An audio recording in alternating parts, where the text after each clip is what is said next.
आप मैं पहली बार मैं देख रहा हूँ, पहले आए हुए हैं, उन्हें माइक दीजिएगा।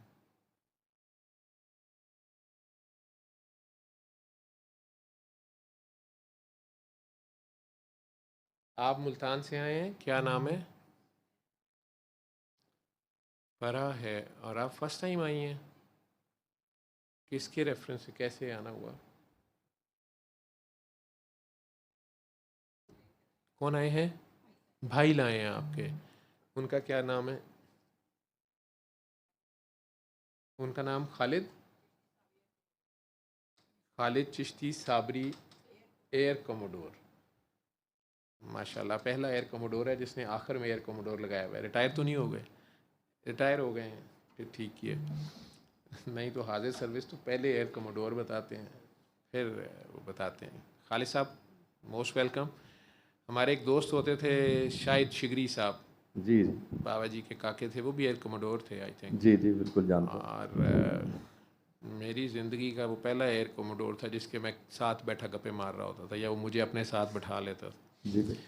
और बहुत ही नफीस इंसान, बड़ा ही बहादुर इंसान। मैंने उन्हें फ़्लाइंग करते तो नहीं सुना देखा, लेकिन मैंने सुना कि F-16 को बड़ी दिलेरी से उड़ाने वाले वन ऑफ द पायलट्स में से शायद थे वो। मैंने कुछ लोगों से सुना है। आपने सही सुना है, इसलिए कि हम इकट्ठे काफ़ी फ्लाइंग करते रहे हैं। अच्छा, आप इकट्ठे शिगरी, फ्लाइंग भी करते रहे हैं? जी शिगरी अच्छा साहब के अच्छा अच्छा, साथ, शिगरी मेरे से साहब। सीनियर थे बट अच्छा, गुड फ्रेंड। गुड फ्रेंड थे। और वो आखिर में, मैं सऊदीया था उन दिनों, बाबा जी पर्दा फरमा गए थे। वो बाबा जी से एक ही दुआ मांगते थे, शहादत की। तो फिर वो रिटायर हो गए जी और मैं सऊदीया चला गया। तो एक दिन मुझे पता चला कि वो मर्सिडीज़ समेत शहीद हो गए हैं। जी वो कहीं, उसको भी बहुत तेज़ ड्राइव करते थे वो कहीं पिंडी इस्लामाबाद के करीब, वो ट्राले के साथ शायद उनका एक्सीडेंट हुआ। जी, वो तेज का नहीं था, वो एक खड़े थे तो एक ट्रक ने तेजी से मोड़ काटा, तो अच्छा। जो ऊपर वाला पोर्शन था वो उनके ऊपर गिर गया था, ओहो ट्रक हो, का। कंटेनर ऊपर जी, आ गया। कंटेनर उलट गया था उनके ऊपर। हादसा थी, लेकिन शहादत तो मिल हादसा गई थी उन्हें। जी। जी, जी लेकिन शहादत मिल गई। अच्छा, मेरे जहन में तो वही था, मैंने कहा ज़रूर शायद भाई ने जो है ना, नहीं वो ट्रक के ऊपर से मर्सिडीज़ गुजारने की कोशिश की होगी। और आज आपने मुझे बताया कि वो ऐसे हुआ। मैं तब जी सऊदीया था, लेकिन मुझे पता चला कि वो शहीद हो गए। और बहुत ही खूबसूरत आदमी, बिल्कुल सही कह रहे हैं। बड़ा दिलेर आदमी, बहुत ज़्यादा। ट्रू सोल्जर जी जैसे कहते हैं। अल्लाह उनके आगे भी दर्जात बुलंद करे। वो तो बाबा जी के साथ आगे, उनका बाबा जी के साथ, आप बाबा जी से मिले हुए हैं? जी, मैं मिला हूँ जी। शाहिद साहब ने मिलवाया था? जी जी शाहिद साहब नहीं मिलवाया था? जी जी, जिंदगी में ही उनकी। जी उनकी ज़िंदगी में ही? जी जी। फिर फैमिली टाइप थी ना, हम एक ही बेस पे थे, हाँ एक ही स्क्वाड्रन में थे, तो हाँ वो हाँ, फैमिली टाइप होता है। फैमिली टाइप होता था। जी जी और शाहिद भाई खुद ही बताते होते थे, मुझे तो नहीं पता, मैं जब मिला तो वो अपनी स्टोरी सुनाते थे, कहते मैं तो मानता ही नहीं था किसी चीज़ को, इन लोगों को। और सही कह रहे हैं। एक वाकया उनका सुनाना खैर बड़ा खूबसूरत होता था, जो जिस एक्साइटमेंट में वो सुनाते थे।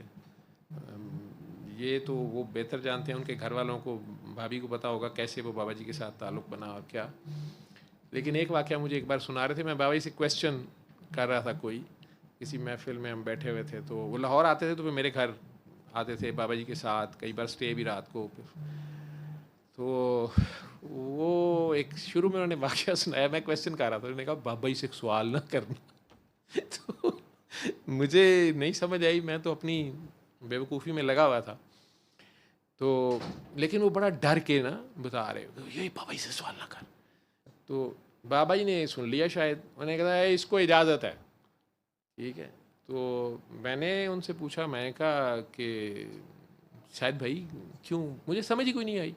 मैं भी थोड़ा कंफ्यूज हो गया, चुप भी कर गया कि शायद ये पूछने वाली बात नहीं थी या पता नहीं। तो बाबा जी कह रहे हैं इसी को पूछो। तो मुझे उनका वो स्टाइल याद है अभी तक। कहते यार, मैं बाबा जी के पास बैठा हुआ था, या पता नहीं उनके घर में ही महफिल थी कोई, या किसी घर, वो एक बंदी आई, उसके साथ इतना तगड़ा जवान, वो कहे जी ये डरता है। तो वो कहे जी ये रात को उठ के डर जाता है, ये मैं उसको देखूं मेरा दिल करे इसको चपेड़ मारूं, ये तो 7 फुट का बंदा है, तू डरता है। तो बाबा ने उसे कहा कोई बात नहीं बेटा, बाबा आंखें बंद करो, अपना नाम प्यार से पढ़ो। तो वो अब नाम पे आंखें नहीं बंद कर रहा, वो जज्बाती से थे ना, कहते मेरा दिल करे किसको, कोई आंखें बंद कर। अब वो आंखें बंद करे खोल ले, उसे डरा था। तो बाबा जी उसे प्यार कर रहे थे। कहते मैंने कहा बाबा जी मैं इसको डील करूँ, उसको ज़रा मेरे साथ वाले कमरे में दे। कहते मैं नया कहते नहीं बेड़ा बाबा हो जाता है। कि नहीं बाबा ये 7 फुट का बंदा है, ये डरता है। किससे डरता है ये सोते में डरी जा रहा है, इसको बॉर्डर पे भेजें। तो कहते हैं खैर वो बेचारा मेरे से भी डर रहा था, पता नहीं क्या कह रहा था। तो बाबा जी ने 2 बार कहा कि नहीं शायद यार डर जाता है बंदा। कहते मैं बाबा जी कैसे डर जाता है, बाबा ये कैसे डरता है, ये क्यों डर रहा है, ये 7 फुट का बंदा है, किससे डरता है। वही कहे यार हो जाता है। कहते थोड़ी देर बाद हम मैंने थोड़ी देर बाद बाबा जी से इजाज़त मांगी। उन्होंने कहा ठीक है बेटा बाबा आप जाएं या कहीं जाना होगा। कहते मैं उस दिन ड्राइवर साथ था, मैं गाड़ी में बैठ गया। जावेद यार पता नहीं क्या हुआ, पहले तो वो मैं वेट कर रहा था, ड्राइवर था, वो बहुत रश था गाड़ियों का, तो मेरा ड्राइवर गाड़ी लेने आया, वो साथ वालों का ना इतना सा पप्पी था, इतना सा पप्पी। वो यार वो उछल उछल के मेरी तरफ आए गेट के नीचे से, वो मुझे उससे डर आ रहा। मैंने कहा यार ये क्या हो गया। खैर मैंने कहा नहीं इसकी आवाज़ कोई खबीस है। तो उतनी देर में गाड़ी आ गई, मैं जल्दी से गाड़ी में बैठा। अब मैं गाड़ी में बैठा तो ड्राइवर ने गाड़ी चला दी। थोड़ी देर बाद मुझे समझ ना आई ये गाड़ी कैसे चला रहा है। मैं 2 मिनट को क्या कर रहा है, कहते साहब क्या हो गया। वो जावेद मुझे ना आपको यहाँ तक नजर आता है। मैंने कहा जी। कहते मुझे यहाँ तक नजर आ रहा है। मुझे ना ट्रक आता, मैं वो ट्रक आ रहा है। वो कहते साहब किधर आ रहा है, ट्रक आ रहा है। कहते मैं कोई मेरा ख्याल है 2 किलोमीटर नहीं गया तो उसने गाड़ी रोक दिया। तो कहते उसने कहा साहब तुम चला लो। तो कहते मैंने से कहा नहीं ठहरो। कहते साहब आपको हुआ क्या है, आपके तो आसान खता है। कहते मैंने कहा तू गाड़ी मोड़, मुझे बाबा जी के पास ले जा। ठीक है। कहते उसने गाड़ी मोड़ी, मैं तुम्हें बता नहीं सकता, मैंने आंखें बंद की, फिर मैं आंखें खोलूं कि गाड़ी कैसे चला रहा है। जब वो गाड़ी पहुंची ना तो मैंने आओ देखा ना था, वो कुत्ता फिर शुरू हो गया। और मैं कहा तू कुत्ते चुप कर। मैं तब भागा, मैं बाबा जी के पास गया तो बाबा जी आगे हंस रहे। कहते क्या अभी शिगरी बाबा क्या हुआ।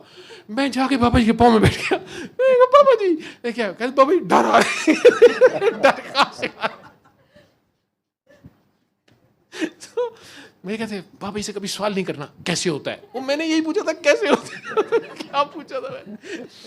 ना वो बाबा जी मेरे सर में थोड़ी देर हाथ दे, ना शिगरी बाबा तूने अभी तो F-16 चलाया है, तूने F-17 पता नहीं चलाना है कि क्या करना है।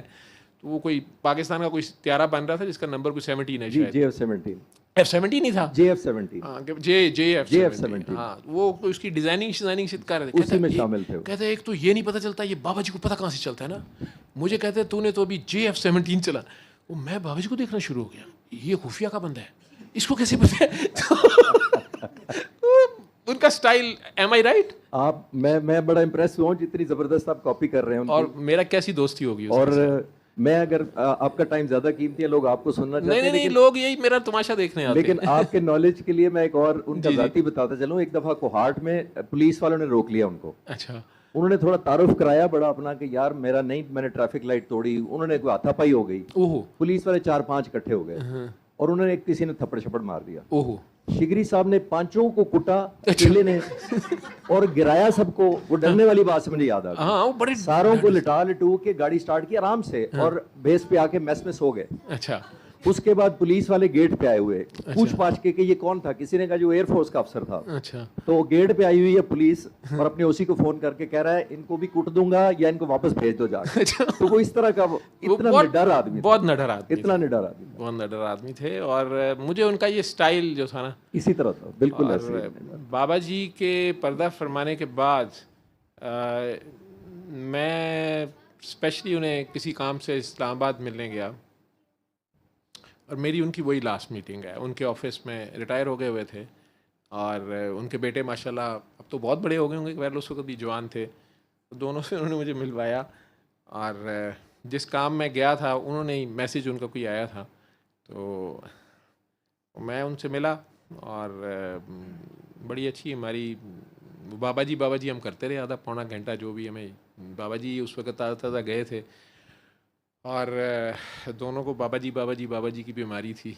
नहीं बीमारी नहीं डॉक्टर साहब, एक और मैं ऐड करता चलूं कि शायद बाबा जी का असर होगा या आप जैसे लोगों की सोबत का कि वो जब कश्मीर का ज़लज़ला आया जी तो गवर्नमेंट ने इमदाद करनी थी वो ख़त्म हो चुकी थी। आप अंदाज़ा लगाइए हर वीकेंड पे शिगरी साहब का पता लगता था कि उनके पास एक वीगो डाला टाइप था, हाँ पिकअप टाइप। पिकअप वो अपने बेटों दोनों को बिठा के और बालाकोट जाते थे जहाँ जल्जला आया था, एवरी वीकेंड सामान भर के, किसी को पता भी नहीं था।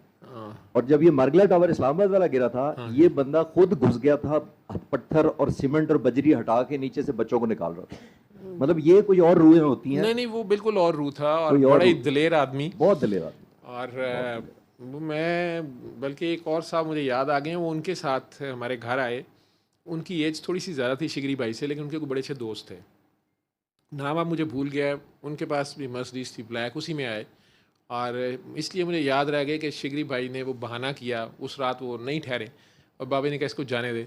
तो उन्होंने कहा कि वो जावेद यार वो उसकी गाड़ी है, तो मैं किसी और गाड़ी में पूरा नहीं आऊँगा। जो उनके काम थे बहुत ह्यूज थे। तो यार वो कह रहा है मैंने जाना है, तो तूने उसको डरा दिया है। हालांकि वो सिंपल सी डिस्कशन हो रही थी, तो पता नहीं क्या बाबा जी थे, हम तो बाबा जी खेल रहे थे, ये और मैं बहुत बोलते थे हम दोनों। तो वो साहब खामोश बैठे हुए थे। तो उन्होंने, मुझे आज तक याद है, एक ही कमेंट दिया और उठ गए। तो वो खाना शाना खाने उन्होंने फ़ौरन एकदम उठे और उनसे इशारा किया। तो मैं क्या, शिगरी भाई ऊपर कमरा है और वो कर दिया अरेंज और सारा ना। तो कहते हैं कि नहीं नहीं यार मैं जाना है।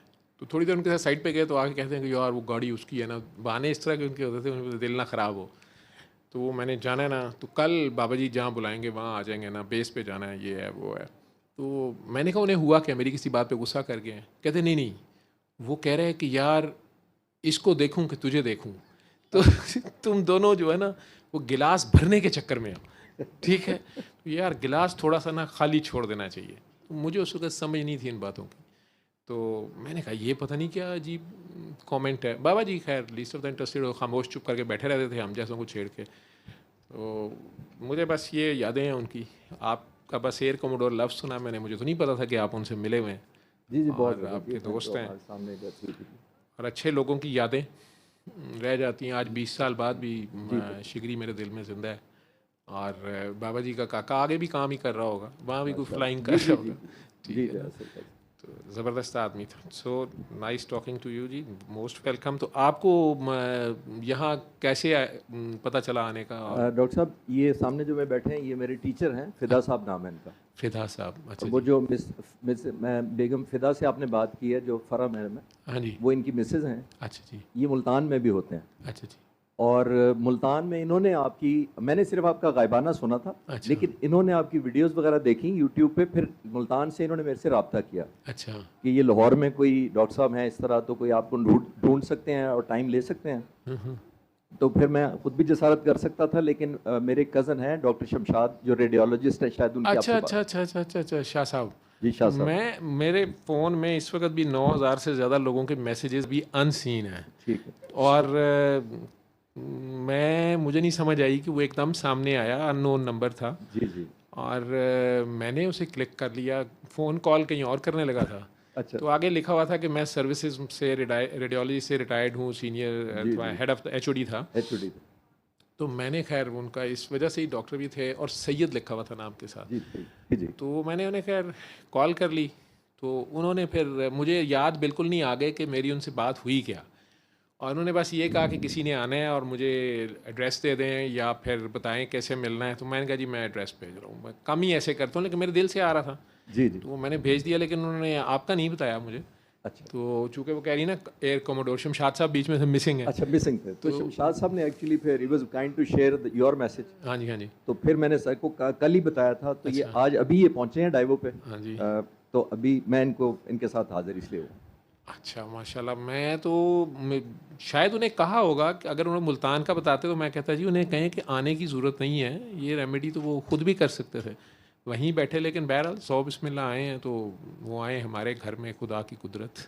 बस ये। और आप बाबा जी के साथ मिले तो कोई वो याद हमारे साथ शेयर करें, जो भी आपको बाबा जी की याद है। नहीं, उनसे नहीं मैं मिला। अच्छा, बाबा जी से मुलाकात नहीं हुई थी? उनसे नहीं। मैं शिगरी साहब से बहुत होती थी, हम फ्लाइंग इकट्ठे करते थे, लेकिन अच्छा, उनसे नहीं मेरी कभी हुई। अच्छा, बाबा जी से मुलाकात नहीं? नहीं। ठीक। और फिदा साहब हुक्म करें कैसे आना हुआ, बुज़ुर्गों को माइक दे दें। आसिफ आप ही पकड़ लो जी। सर दुआ तो हमने घर में भी बहुत की, जैसे आपने फरमाया जी कि मुझे आने की ज़रूरत नहीं थी, मैं वहीं पर दुआ करता। लेकिन मेरा ख़्याल है कि नेक लोगों की जमात में फ़रिश्ते भी मौजूद होते हैं, और जब दुआ मांगी जाती है तो फ़रिश्ते उस पर आमीन कहते हैं, और उसकी कबूलियत की पॉसिबिलिटी जो है वो ज़्यादा हो जाती है। माशाल्लाह। तो ये जहन में आया, और इसी वजह से ये एक्चुअली आपकी वीडियोस मेरी बेगम ने ढूंढी, फिर इन्होंने मुझे बताया, और फिर हमने ये सोचा कि इन पर खुदार से ज़्यादा कोई और हमारा इस वक्त मोहसिन नहीं हो सकता। इनसे रिक्वेस्ट की, इनसे दरख्वास्त की कि किसी तरीके से हमें वहाँ पर एक दफ़ा मिलने की इजाज़त लेकर दे। अल्लाह माफ़ करे, मैं गुनाहगार आपसे। आप खुद क्या करते रहे? मैं चार्टर्ड मैनेजमेंट अकाउंटेंट रहा हूँ, कराची में रहा हूँ ज़्यादातर 30-35 साल। बच्चों की जितनी मैं ब्रॉटअप में कोशिश कर सकता था बेहतरी की, उससे मैं मुतमईन भी रहा, लेकिन उनके मुक़द्दर जो हैं वो अल्लाह ताला ने लिखे हुए हैं। उनकी वजह से अब कुछ परेशानियां हैं, और आखिर में अभी भी कोई ख़ास परेशानी आई है, तो मैंने सोचा कि मैं आपकी खिदमत में हाज़िर हो जाऊं और ख़ुसूसी दुआ के लिए दरख्वास्त करूं। न जाने किस नेक वक्त की दुआ मेरी ज़िंदगी की आसानियां ले आए, बस इसीलिए हाज़िर हुआ। माँ बाप से ज़्यादा तो किसी की दुआ नहीं होती। सबसे बड़े वली अल्लाह माँ बाप होते हैं, और उसके बाद कोई भी दीवाने मस्ताने यहाँ कई बैठे हैं, इनमें से किसी की भी लग जाएगी। गुनाहगारों की भी सुनता है वो रब तो। है ना। गुनाहगार तो मैं तो कोई नहीं, इंशाल्लाह दुआ तो करते हैं हम। आप आए हैं तो उसने दुआ तो वही कबूल करता है, बाकी अल्लाह ने मिल बैठने का एक बहाना बना दिया। तो खालिद, आपका नाम खालिद चिश्ती साहब, ये आपके शागिर्द कैसे हैं? मेरे शागिर्द हैं। हाँ जी। मैं शुरू में मैंने कुछ अर्सा टीचिंग की, तो उस वक्त ये स्कूल में पढ़ते थे, और ये बहुत होनहार थे। तो मुझे लगा कि ये इंशाल्लाह किसी दिन इसका मुक़द्दर का सितारा बहुत चमकेगा, तो मैं जी इनके साथ ख़ुसूसी शफ़क़त हुआ करती थी मेरी। जी। और अल्लाह ताला ने इनको बहुत ही मुअद्दिब और बहुत ही अच्छा इंसान बनाया है, और ग़ालिबन यही वजह है कि अल्लाह ताला की इनायत इन पर बहुत ज़्यादा हैं, और अल्लाह ताला इनको मज़ीद अपनी इनायत से नवाजे और इन पर अपना फ़ज़ल रखे। इनको दीन और दुनिया की जितनी आसानियाँ हैं वो अता फ़रमाए। हमेशा इस बच्चे के लिए मेरी दुआ निकलती है, और ये बच्चा हमेशा मेरे काम आता है। जब मैं कभी मुश्किल में होता हूँ, मैं इस बच्चे को हेल्प के लिए बुलाता हूँ, और ये मुझे वेलकम करके आ जाता है। आज भी ऐसा ही हुआ। मैंने बहुत कोशिश की, मैंने कहा कि मैं ख़ुद वहाँ पहुँच जाऊँगा, आपने मुझे उनसे एड्रेस लेकर दे दिया है, अपॉइंटमेंट दे दी है। इन्होंने कहा नहीं, मैं ख़ुद आपको लेकर जाऊँगा। तो ये मुझे वहाँ से फिर ख़ुद लेकर आए हैं। अल्लाह ताला इनको ज़िंदगी में बहुत खुशियाँ अता करे, बहुत सेहत वाली ज़िंदगी अता करे, बस इसके लिए दुआ निकलती है। और अपनी दुआओं के लिए मैं आप लोगों के पास, सबके पास हाज़िर हुआ हूँ। उस्ताद खुद चलती फिरती दुआ होती है, और मेरे वाले साहब भी उस्ताद थे, मैं शागिर्द हूँ। लेकिन ऐसा नहीं जिस तरह के माशाल्लाह ये शागिर्द हैं, पूरे पाकिस्तान के लिए, पूरी दुनिया के लिए ये एक ऐसी मिसाल है। मेरे मतलब चलती फिरती एक मिसाल बन गई, सब सामने आ गई। पुराने ज़माने में शायद इस तरह की कॉमन बातें होती होंगी, लेकिन आजकल के दौर में ऐसा शागिर्द जो 50 साल बाद भी अपने उस्ताद की खिदमत के लिए, उसने उस्ताद को भी याद रखा हुआ है। उस्ताद का भी ये कॉन्फिडेंस है कि उसने वहाँ से फ़ोन किया है, फिर वो लारी अड्डे चला गया, वो ले भी आया है। और ये ताबेदारी जो है, ये इस तरह के शागिर्द तो बड़े उस्तादों को नसीब होते हैं। तो उस्ताद भी कोई अजीम होगा जिसको अल्लाह ने कोई ऐसा शागिर्द दिया। ये माशाल्लाह पाकिस्तान से इनकी इतनी मोहब्बत है कि कायद आज़म पर इन्होंने जो रिसर्च वर्क किया है, हमें पाकिस्तान में शायद किसी ने इतना रिसर्च वर्क नहीं किया।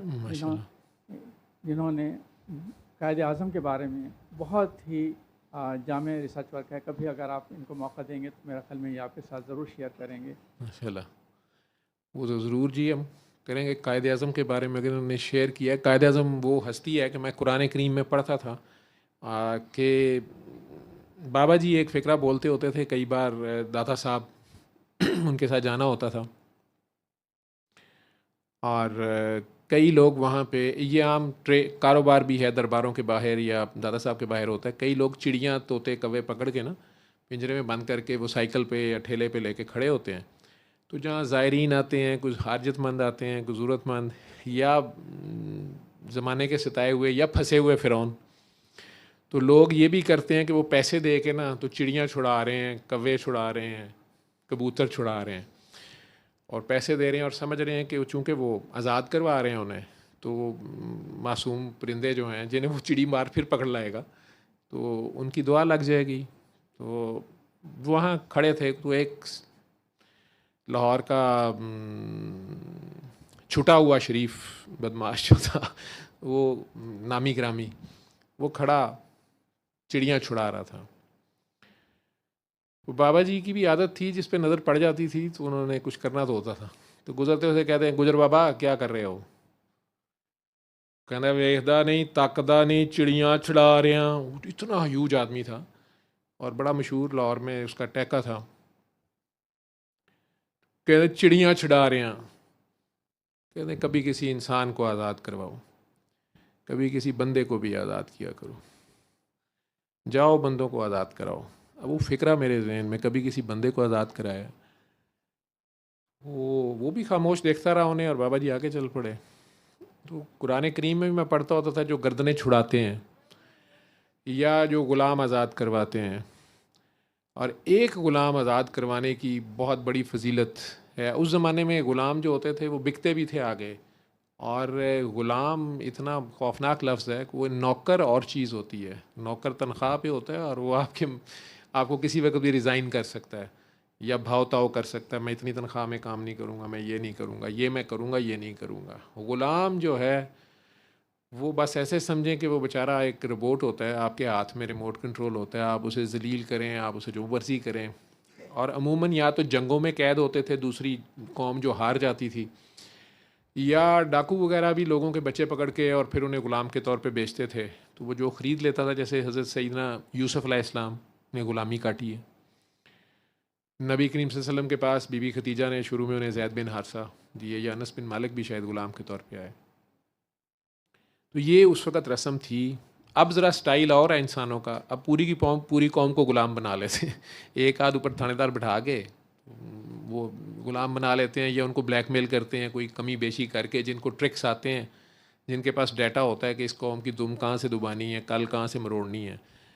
तो वो मैं बचपन से पढ़ता था, और एक सवाल मेरे अंदर आता होता था कि इस्लाम में सख्ती से ग़ुलामी मना क्यों नहीं कर दी गई या क्यों नहीं आई। और मेरे से जब मैं बड़ा हुआ हूँ, कई बार तो कई नॉन मुस्लिम या एथिस्ट कई बार ये क्वेश्चन करते भी हैं, या जो कम इल्म है वो इस पे एतराज़ भी करते हैं कि ऐसा क्यों नहीं हुआ। लेकिन जो मैं अजर देखता हूँ, जब अल्लाह कहता है कि या किसी की या रोज़ा आपका टूट जाए, आपने उसका कफ़ारा अदा करना है, तो आप इतने रोज़े रखें या इतने लोगों को खाना खिलाएं, या किसी ग़ुलाम को छुड़ाएं, 60 बंदों को खाना खिलाएं, या 60 रोज़े रखें, या फिर किसी ग़ुलाम को छुड़ाएं, या एक को या दो को। कफ़ारे जो हैं, तो एक ग़ुलाम को आज़ाद कराने का अजर इतना ज़्यादा है, और जिसने 24 करोड़ आज़ाद करा दिए, किड्डा वड्डा कलंदर होएगा। ठीक है, अल्लाह ने उसके हाथ से जो काम लिया, और उस हस्ती ने अपनी बीमारी को भी छुपा के, और जो भी जैसे भी किया। इल्लामा इकबाल ने सारा खिचड़ी पका पकू के उनके साथ, ख़ुद तो चुप करके साइड पे हो गए, निकल गए, और उनकी वो 10-12 साल की जो स्ट्रगल है, अल्लाह ने उन्हें तौफीक दी, ये तो ठीक है बात।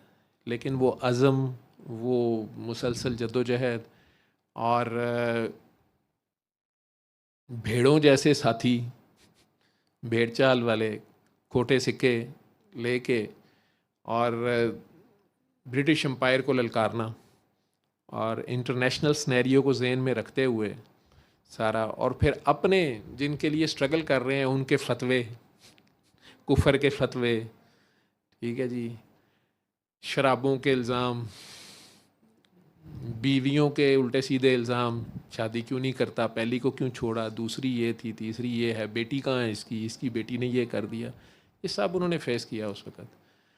और ज़माना तो शायद आज भी माफ़ नहीं करता होगा करने वाले, लेकिन उनका अजर तो रब ही जानता है। माशाल्लाह माशाल्लाह। वालेकुम अस्सलाम जी, वाह जी वाह, पहुँच गए हो। रास्ता जर्मनी से सीधी गिरी है, बैग भी उठाया हुआ है। और अल्लाह के बंदे अमार उसका बैग पकड़ ले, इसको नहीं पता चलेगा इसका नाम टग्गा है, डॉक्टर साहब हैं ये। तो ये जर्मनी में भी उन्होंने यही नाम रखा हुआ है, ठीक है। इसका बैग उधर रख दे, आराम से संभाल दे, मेरे वाले कमरे में उधर रख दे, जाते हुए ले लेगी, उधर रख दो। तो बेबी की तो नहीं कोई चीज़ें उसमें, तो फौरी चाहिए फिर, तो फिर पास रखना है। हाँ अच्छा, तो बहरहाल जी उन कायदे आज़म की इन्होंने अगर उन पर रिसर्च की है और उसको शेयर भी किया है, लिखा भी है, छापा भी है। सर मेरे पास तकरीबन मैंने कोई 22 साल से कर रहा हूँ, मेरे पास कोई 400 के करीब बिग साइज़ कायदे आज़म के पोर्ट्रेट्स हैं, डिजिटली कलर किए गए हैं। मैं लेक्चर देता हूँ पाकिस्तान और पाकिस्तान से बाहर भी।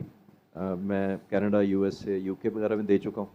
अभी इंशाल्लाह अगस्त में दोबारा अमेरिका जाना जी लेक्चर देने, आई डू गिव। और फिर मैंने एक चैनल बनाया हुआ है जिस पे मैं डॉक्यूमेंट्रीज डालता हूँ, खालिद चिश्ती के नाम से। खालिद चिश्ती के नाम जी माशाल्लाह। और ये चिश्ती साबरी जो है ये एयरफोर्स में आने के बाद हुए या पहले ही थे? ये रैंक्स कब लगे साथ?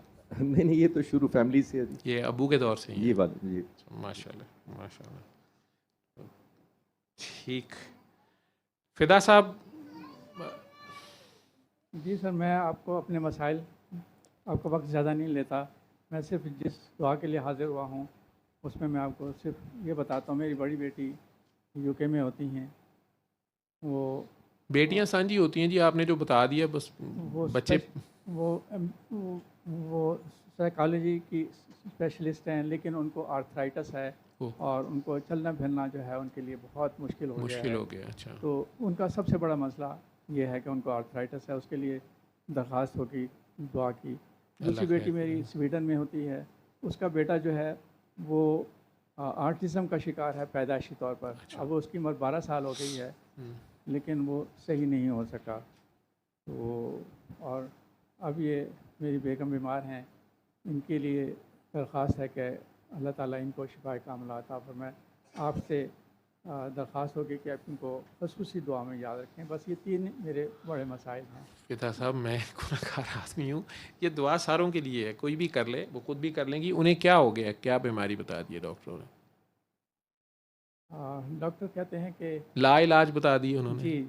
तो एक बात तो पहली बात ये है, अब ना भी नाम बताएं, कि डॉक्टर्स आपको समझाने के लिए कहते हैं दुनिया में कोई मर्ज लाइलाज नहीं है।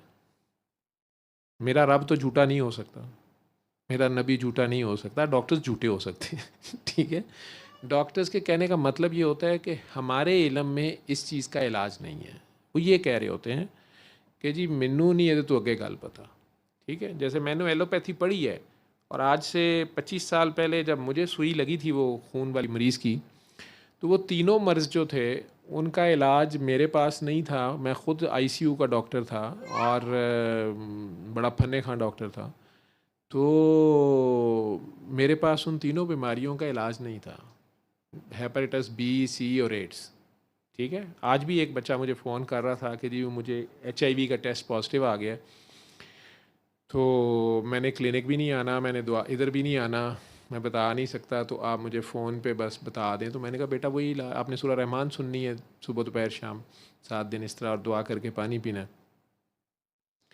तो वो मुझे कह रहा था कि वो मेरी रिपोर्ट मैंने आपको भेजी है लेकिन आपने मेरा नाम नहीं बताना, मेरा वेयर अबाउट्स नहीं बताना। मैं कहा नहीं बेटा, मैं नहीं किसी के बताता, वो जब आप ठीक हो गए तो आप तब दुनिया को बताओगे कि ये मेरी रिपोर्ट्स हैं और ये अब रिपोर्ट्स हैं। कहते हैं नहीं, वो आप मुझे एक्सक्यूज़ कर दें, अगर ये शर्त है तो मैं नहीं सामने आऊँगा। तो मैंने कहा नहीं कोई शर्त नहीं है, लेकिन तुम ख़ुद दुनिया को बता देना कि मुझे कोई बीमारी थी, मैं ठीक हुआ हूँ, ना आना टीवी पे, रेडियो पे या इस पे, लेकिन कर लेना, अकेले तो बता दिया करोगे। उसने कहा उसमें भी लोग मुझे पूछ सकते हैं। मैंने कहा चले, आपका जैसे दिल करेगा आप सुने, ठीक है। तो मुझे तो सुई लग गई थी और तीनों टेस्ट भी पॉजिटिव थे। तो अल्लाह ने वो 1.5-2 साल मैं फिरता रहा, सारे दुआएं भी कराई, पीरान के पास भी गए और तावीज़ों वाला के पास भी गए, डॉक्टरी से तो जवाब था, और होम्योपैथी भी ट्राई हुई, हिकमत भी। लेकिन ये पैगाम शिफा जब मिला तो उस वक़्त तक तो मैं इस तरह के फ़ेज़ में था कि मैंने बॉदर ही नहीं किया था। मरीज़ों को बताना शुरू हो गया था सिर्फ चेक करने के लिए आईसीयू में, लेकिन ख़ुद नहीं सुनता था। और 6 माह बाद जाके मैं बाबा जी से मिला और उन्होंने मुझे अचानक बात एक ऐसी कह दी कि पागल, ये जो तू 10 साल से दुआ मांग रहा है ये उसका जवाब है। तो 10 साल से मैं डॉक्टर बना हुआ था, वो जो सुई लगी थी वो 2 साल हुए थे, वो मसला तो मुझे 2 साल से था। 10 साल से जो मैं दुआ मांग रहा था वो सिर्फ मेरे और मेरे अल्लाह के दरमियान थी। वो तो मैं अल्लाह से ये कहता था कि आपने हर मर्ज़ की शिफा नाजिल की है तो मुझे बता दें, मैं मुफ्त बांटूंगा। और वो मेरी एक दुआ थी। हाउस जॉब के दिनों से लेके अब मैं पोस्ट ग्रेजुएट कर गया था और उसका दुआ कर रहा था और यही दुआ करता था कि या अल्लाह आप मुझे बता दें, मैं मुफ्त बांटूंगा। और कभी अपने आईसीयू के में, चूँकि शोबा भी मेरा आईसीयू था और हार्ट सर्जरी जैसे आईसीयू में मैं काम करता था, मेडिकल आईसीयू में वैसे ही पेशेंट बड़े सीरियस होते हैं, वो सारे में मेरी दुआ अल्लाह से यही रहती थी कि मेरा इल्म तो बहुत थोड़ा है और मेरे इल्म की कमी की वजह से किसी इंसान का तकलीफ़ बढ़े ना या उसके इलाज में कोई देर ना हो जाए। तो ये दुआ मांगते मांगते अब मैं अपनी दुआ ही शामिल हो गई थी बीच में 2 साल से। मैं ख़ुद लाइलाज मर्ज़ 3 लेके फिर रहा था जो मेरी एलोपैथी की ज़ुबान में उस वक़्त लाइलाज ही थे और तकरीबन मायूसी की तरफ था। इनसाइड एक्सेप्ट कर चुका था कि मैंने मरना ही है और किसी भी चीज़ में अब इंटरेस्ट नहीं था। जब वो डॉक्टर मैमूना ने मेरे सामने मरीज़ को दुआ कराई, मैंने उसको उल्टा डांटा कि ये तुम फाल सोप दे रही हो। बाद में भी डांटा, फिर उसके इंसिस्ट करने पे मरीज़ को वो लगा भी दी मंगवा के सूरह रहमान, वो ठीक भी हो गया। और मैंने उस खून उगलते मरीज़ को, जो इसके मुंह से खून की उल्टियाँ आ रही थी, काले यरकान की आखिरी स्टेज थी, मैंने उसे अपनी आंखों से बचते तो देखा लेकिन मैंने 600-600 रुपये का, मुझे याद है, वॉकमैन होता था, हाल रोड से चाइना वाला मिलता था, तो मैंने आईसीयू में मंगवा के और टीडीके की कैसेट्स रिकॉर्ड करवा के सूरह रहमान की वो लगा दी आईसीयू में। और कई बार लोग वॉकमैन ही ले जाते थे या कैसेट्स ले जाते थे, वो फिर और रखता था और पेशेंट्स को कह रहा था ये कर लें, और करना है तो दिन में 3 बार अगर आपका दिल मानता है तो इसको सुन लें और अल्लाह करके दुआ कर। लेकिन ख़ुद नहीं सुन रहा था ना, मेरे इसमें इतनी पेशेंट्स मेरे सामने हो रहे थे कई ठीक, लेकिन वही डॉक्टरी मेरी कहती थी कि ये बाय चांस हो गया या चलो ठीक है हो गया तो अच्छी बात है, अल्लाह का कलाम है। लेकिन डीप इनसाइड शायद ये समझता था कि मेरी तो जो तीनों बीमारियां हैं ये तो कैसे, ये 3 डेडली जरासीम ऐसे तो नहीं मरेंगे ना, इनकी तो कोई एंटीबायोटिक बनेगी तो ये जाएंगे, एंटीवायरल कोई होगी तो फिर ही होगा। जब वो बाबा जी ने बुलवाया कि उस पागल को मैंने मिलना है और मैं गया ही, तो उन्होंने पहली बात ये कि पागल डॉक्टर आया है। तो मुझे वो बात भी अच्छी नहीं लगी, थोड़ा अजीब सा लगा कि यार किसी को देखते साथ ही कहना कि पागल डॉक्टर आए, ये क्या बात हुई। लेकिन प्यार किया उन्होंने। और उठते वक्त जब मैं तकरीबन बोर होके उठ रहा था कि ये पता नहीं क्या कर रहे हैं, आंखें बंद करो, 3 बार अल्लाह करो, पानी पियो, ये क्या दुआ हुई, ये इससे क्या हो जाएगा। तो उस वक्त उन्होंने कहा ए पागल, ये जो तू 10 साल से दुआ मांगता है ये उसका जवाब है। कुरान शिफा है, शिफा मिन जानिब अल्लाह है। ये कार्ड उन्होंने मुझे पकड़ाया, ब्लैक कार्ड, और इस पर यही लिखा हुआ था कुरान पाक शिफा है और शिफा मिन जानिब अल्लाह है। अब वो एकदम कहें कि कुरान मिन जानिब अल्लाह है, तो मैंने कहा नहीं, शिफा मिन जानिब अल्लाह है। नहीं कुरान शिफा है। मैंने कहा कुरान तो शिफा है, शिफा मिन जानिब अल्लाह है। हाँ शिफा मिन जानिब, नहीं कुरान शिफा मिन जानिब अल्लाह, कुरान मिन जानिब अल्लाह। मैं थोड़ा हो गया कि ये क्या करी जा रहे हैं। देन मैं एकदम से मुझे क्लिक हुआ कि ये कैसे कह रहे हैं कि 10 साल से मेरी दुआ, इन्हें कैसे पता है। ये तो दुनिया में किसी इंसान, मेरी वालदा को भी नहीं पता थी। मेरी अपनी एक मसले पे अल्लाह के साथ बात थी और शायद मैं साइकोलॉजिकली अल्लाह मियाँ के आगे बरीजुमा होता था कि भाई किसी मरीज़ की अगर इलाज में कोताही शताही रह गई, या आईसीयू फील्ड ऐसा था, तो मैंने तो आपको पहले ही कहा था कि भाई मुझे तो कुछ नहीं आता, ठीक है। तो साडा जुमा तोश पोश, शायद मेरी ये चालाकी थी हाउस जॉब की पहली रात से। तो आप मुझे बता दें, और बताते वो थे नहीं। तो बस ऐसे ही दुआ थी। जब उन्होंने अचानक मुझे कह दिया कि ये 10 साल से जो तू दुआ मांगता है ये उसका जवाब है, कुरान शिफा है, तो मैंने एकदम से, ये फ़िक्रा हज़ारों बार सुना हुआ है, हमारे हर डॉक्टर के नुस्खे पे लिखा होता है शिफा मिन जानिब अल्लाह, पैसे हम ले लेते हैं। तो उस दिन एकदम से मुझे क्लिक हुआ कि हाँ कुरान अल्लाह की तरफ से है और कुरान का हर हर्फ शिफा है। तो क्या यही वो शिफा है जो हर मर्ज़ के लिए है। कुरान फिर समझ आई कि कुरान भी नहीं, कुरान वाला असल में उसकी तरफ ध्यान, वो तो वक्त के साथ आपकी नए से नए चैप्टर्स, नए से नई कहानियाँ आप पे नए दरवाजे खुलते जाते हैं, अंडरस्टैंडिंग डेवलप होती जाती है। तो लाइलाज मर्ज तो कोई नहीं है। वो जो बेटी आपकी जिन्हें रूमेटाइड आर्थराइटिस है, आप कह रहे हैं चलने से भी माजूर हैं, उन्हें मेरी वीडियोस शेयर कीजिएगा जो रूमेटाइड आर्थराइटिस के ऊपर या ऑटोइम्यून डिजीज़ पे हैं। उन्हें कहिएगा कि एक तो जो कुछ भी वो पढ़ाइयाँ कर रही हैं वो रोक लें, ठीक है। कुछ लोग बहुत ज़्यादा तस्बीहात और वज़ाइफ और खुद से करते रहते हैं और प्रैक्टिकली थोड़ा पीछे रह जाते हैं। वह कीमुस्सलाता पे बड़ा ज़ोर होता है, वातु ज़काता पीछे रह जाता है, वो भी उतना ही चाहिए। तो वो जो भलाई है, उल्टा कल्ब सख्त हो जाता है बहुत ज़्यादा ज़िक्र अस्कार से। कई बार शैतान की तरह बंदा अपने आप को बहुत नेक समझता है, जब गुनाह ही कोई नहीं किया हुआ। शैतान तो बहुत नेक था। तो इबादत की बहुत ज़्यादती जो है कई बार कल्ब सख्त कर देती है, तो फिर दूसरे इंसानों की खामियां, उनकी कोताहियाँ नज़र भी बहुत ज़्यादा आती हैं और बंदा उन्हें माफ़ करने पे भी नहीं तैयार होता, तो कल्ब सख्त हो जाता है। अगर अगला भी चाहे अल्लाह का वास्ता ही डाल रहा हो कि चलो मुझे माफ़ कर दो बेटा, मेरे से अगर गलती हो गई है या मैंने गलत फ़ैसला कर लिया है, या चलो जाने दो मैं तुम्हारी हेल्प नहीं कर, तो वो बड़ी सख्त कर, चलो आप तो नमाज नहीं कभी पढ़ते हो, आप ना अल्लाह का नाम लें, आप छोड़ें परे आप। तो बंदा वो उन लोगों को इस चीज़ का हकदार भी नहीं समझता कि वो अल्लाह का वास्ता ही डाल रहे हैं। जो नेक लोग होते हैं ना, मैंने ज़्यादातर नेक लोगों को, इबादत गुजार लोगों को, बहुत ही अल्लाह के साथ हर वक्त जो अपनी तरफ से अपनी तई इबादत कर रहे होते हैं, ज़बानी कलामी या मसले पे चढ़े रहते हैं, लेकिन अगर उन्हें आखिरत का खौफ भूल जाता है या यतीम को धक्का देते हैं, मस्कीन की मदद नहीं करते, गुलाम आज़ाद करने की बजाय उल्टा लोगों को गुलाम बनाते हैं, गुलामों की दादरसी नहीं करते, किसी यतीम, बेवा, मस्कीन, मुसाफिर, कैदी की मदद नहीं करते, कैदी पे जुल्म के पहाड़ तोड़ते हैं, ना कर दे गुनाहों की सज़ा देते हैं और ख़ुद अपनी तई समझते हैं कि वो तो बहुत नेक हैं, नमाजी हैं, परहेज़गार हैं, हाजी हैं, हाफिज़ हैं। ऐसे लोगों के लिए हलाकत है। अल्लाह ने वईद दी है बड़ी सख्त लफ्ज़ों में, सूरह माउन में है, मैं अपनी तरफ से नहीं कह रहा। वो कहता है हलाकत है। सूरह ज़ुमर में तो इससे भी सख्त लफ्ज़ हैं, 2 लफ्ज़ हैं 22वीं आयत में, कि जिनके अल्लाह के ज़िक्र से कल्ब सख्त हो गए हैं, ठीक है। वो कई बार आप माफ़ करने पे तैयार ही नहीं होते। हो गई गलती, आपके खूनी अजीज़ रिश्तेदारों से ही हो गई, बहन भाइयों से ही हो गई। कई बच्चे तो कई साल ये दुख लिए फिरते हैं कि मेरे से ज़्यादा भाई से प्यार किया, मेरे से ज़्यादा छोटी बहन से कर लिया या बड़ी बहन से कर लिया, वो इसी गुस्से में होते हैं। या हो गई गलती किसी छोटे या बड़े से, तो वो दिल में वही रंज और वही गुस्सा, वो माफ़ ही नहीं कर रहे होते। परेशान ना हो, कुछ नहीं, तो खेलने दे जो भी करती है, ठीक। तो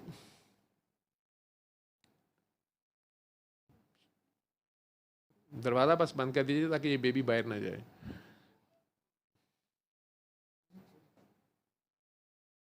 जज साहब आपकी ड्यूटी है, शाहजी आपकी ड्यूटी है, ये दरवाज़ा बाहर ना जाए ना, इसको रोकना आपका कमाल है।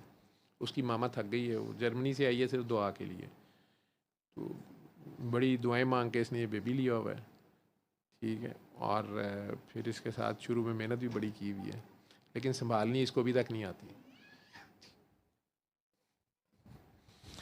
तो सही उन्हें तो कहिएगा कि माफ़ करें अपने खूनी अजीज़ रिश्तेदारों को, ठीक है। बस ऐसे मेरा मैसेज दे दीजिएगा। और जो खुद पढ़ाई कर रही हैं वो सब बंद कर दें। सूरह रहमान सुनी है उन्होंने 7 दिन? उनके पास है माइक, पास कर लें। अभी नहीं सुनी है तो आप लोग, तो आप उन्हें बता देना था, वीडियोस शेयर करनी थी उनसे, और साथ मेरा इतना मैसेज दे दीजिएगा। ये जितने ऑटोइम्यून डिजीज़ वाले होते हैं, या तो बहुत ही नेक होते हैं, बड़ी दुआ मांग बैठे होते हैं, उसमें आजमाइश होती है। अब आजमाइश से गुजरना पड़ रहा होता है। कई बार अल्लाह आपको आपकी जान से, सेहत से, माल से, औलाद से, कई बार औलाद दे के आजमाता है, कई बार देता ही नहीं, कई बार दे के ले लेता है। कई तरीके हैं उसके आजमाइश के। और इसी तरह जान के हैं, जहाद में जान देनी पड़ जाती है उसकी खातिर, या वैसे सेहत आपकी कंप्रोमाइज़ कर गई, जान से। इसी तरह माल, कभी माल की कमी है, कभी माल की ज़्यादती से भी आजमाता है, कई बार दे के वापस ले लेता है। तो उसके बंदे जिस वक्त दावा कर बैठते हैं, इश्क में दावा हराम है ना, जब ईमान का दावा कर बैठता है बंदा तो फिर टेस्ट आ जाता है। तो कई लोग तो इस चक्कर में फिर सेहत की या जान की आजमाइश से गुजर रहे होते हैं, बीमारी। नेक लोगों का तो वली अल्लाहों को मैंने ये ऐसे देखा है।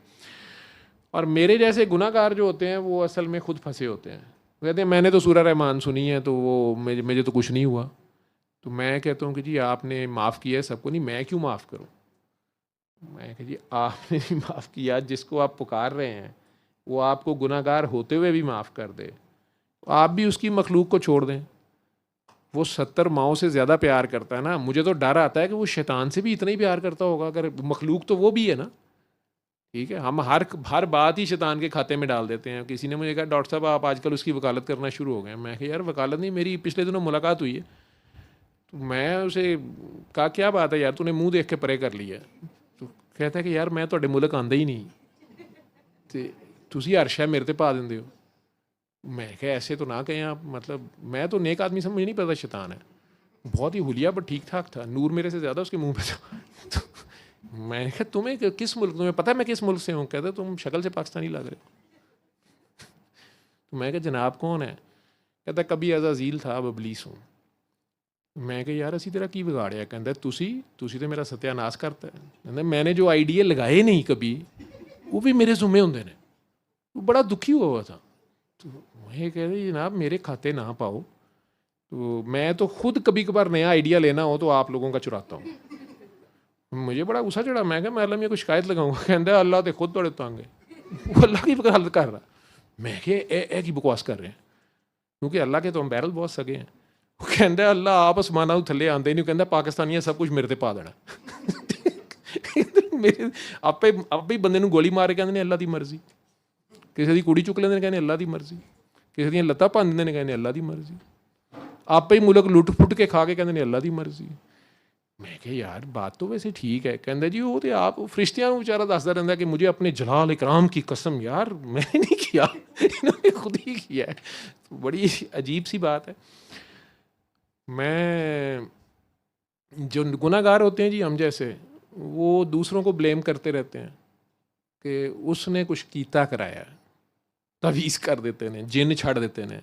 हालांकि जिन मैंने देखा है वो इतनी बिजी कौम है, वो टाइम ही नहीं है उनके पास हमारे लिए। और चुड़ैलें इतनी प्यारी होती हैं, खुदा की कसम आप देख लें तो आप चिमड़ जाएं उन्हें। उनके पास टाइम ही नहीं है। वो भी यही कहते यार साडा क्यों तुसी ना हर गल च पा देंदे हो। बड़े बड़े नेक लोग हैं उधर भी, उस मखलूक में भी। हमारे जिस बंदे को माँ ने जम के नहीं चटिया वो भी कहता मैनू जिन चमड़िया है। वो कहते यार असी एडे वेले नहीं गए, तुसी अपने आप देखिए, कभी शक्ल देखी जाए। वो तस्वीरें मेरे ज़हन में वही था जो हमने बनाया होता है, सींगों वाला जिन शिन। कोई नहीं, बहुत प्यारे जिन होते हैं, मोबाइल में बहुत जिन चुड़ैलें तो चिपक भी जाते हैं। तो खैर इंसान उन्हें ब्लेम करता रहता है, होता खुद है, माफ़ नहीं कर रहा होता। ठीक है, और जब ये नहीं माफ़ कर रहा होता तो इसको भी कोई नहीं माफ़ कर रहा होता।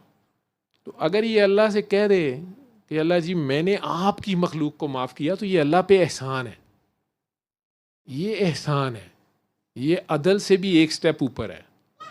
कम अज़ कम अल्लाह अदल मांग रहा है। लेकिन अगर आप एहसान कर दें तो ये तो अल्लाह की तरफ आपने बाजी चढ़ा दी है। तो आप अगर अल्लाह की खातिर अल्लाह की बेवकूफ़ नादान मखलूक को, चले किसी ने आपको चुटकी काट ही दी है, किसी ने आपको तंग कर दिया, कोई माल खा ही लिया है, ठीक है, या आपको कोई दुख तकलीफ़ दे ही दी है, तो आप उसे अल्लाह की खातिर माफ़ कर दें। लोग तो अपने बाप को नहीं माफ़ कर रहे होते, माँ को, बहन भाई को, सगे खामद बेचारा तो बहुत बाद में आता है, बीवी को। ठीक, और अगर वो आप अल्लाह की खातिर माफ़ कर दें तो ये अल्लाह पे एहसान है। तो अल्लाह को कितना प्यार आएगा। अब इस बच्ची के शरारतें अगर ये कर रही है, कुछ लोग डिस्टर्ब हो रहे होंगे और कुछ लोग इसे लाड करेंगे। इसकी माँ को वो लोग बड़े अच्छे लगेंगे जो इसकी शरारती बच्ची को भी लाड कर रहे हैं। ठीक है, इसी तरह अल्लाह की जो गंदी मंदी मखलूक से भी प्यार करते हैं, तो वो 70 माओं से ज़्यादा वाला जो उसका प्यार है, रहमानियत जो है उसकी, वो जोश में आती है। कि यार तू मेरे कोजिया नू प्यार करना पिया तो तेरा भी मैं कोई कोजा पुना नहीं देखना, ठीक है। वो फिर ऐसी रहमत उसकी जोश में आती है, वो तो फ़ौरन माफ़ करने को तैयार है, बंदे नहीं